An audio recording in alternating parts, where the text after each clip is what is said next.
Perang Muktah. Bagian 6. Mari kita masuk ke bagian 6, bagian yang sangat emosional karena menggambarkan kontras antara perasaan manusiawi para prajurit yang merasa gagal dengan penilaian robbani dari Rasulullah yang melihat mereka sebagai pahlawan. Kepulangan yang diselimuti kesedihan. Ketika sisa pasukan Muktah mendekati Madinah, perasaan mereka campur aduk. Mereka merasa malu karena mundur dari medan perang. Dalam tradisi perang Arab saat itu, mundur sering dianggap sebagai aib. Sebagian penduduk Madinah yang belum memahami situasi bahkan sempat meneriaki mereka dengan sebutan Al-Furor, artinya adalah orang-orang yang lari dari perang. Pembelaan sang Nabi. Melihat kegundahan pasukannya, Rasulullah segera meluruskan persepsi masyarakat. Beliau bersabda dengan penuh empati.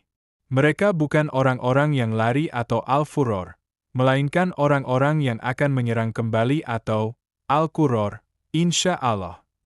Rasulullah memahami bahwa penarikan mundur yang dilakukan Khalid bin Walid adalah langkah strategis yang menyelamatkan nyawa kaum muslimin untuk kemenangan-kemenangan besar di masa depan.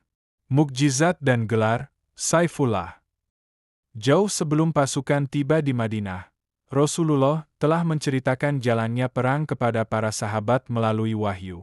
Beliau menggambarkan satu persatu gugurnya Zaid, Ja'far, dan Abdullah bin Rawahah dengan air mata berlinang.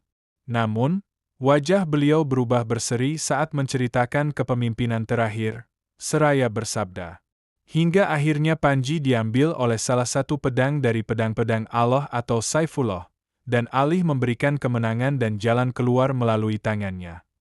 Sejak saat itulah, Khalid bin Walid menyandang gelar kehormatan Saifullah al-Maslul, artinya, pedang Allah yang terhunus. Kedudukan para syuhada di sisi Nabi. Rasulullah sangat berduka atas gugurnya para pemimpin Muktah, terutama Ja'far bin Abi Thalib. Beliau mendatangi keluarga Ja'far, memeluk anak-anaknya, dan memerintahkan umat Islam untuk menyiapkan makanan bagi keluarga tersebut. Inilah yang menjadi asal-usul sunnah memberi makanan kepada keluarga yang sedang berduka. Guncangan pada hegemoni Romawi. Meskipun pasukan Muslim mundur, berita tentang perang ini menyebar ke seluruh jazirah Arab dan wilayah Syam. Kekaisaran Romawi yang adidaya terperangah melihat 3.000 orang mampu memberikan perlawanan yang begitu sengit dan tidak bisa dihancurkan sepenuhnya.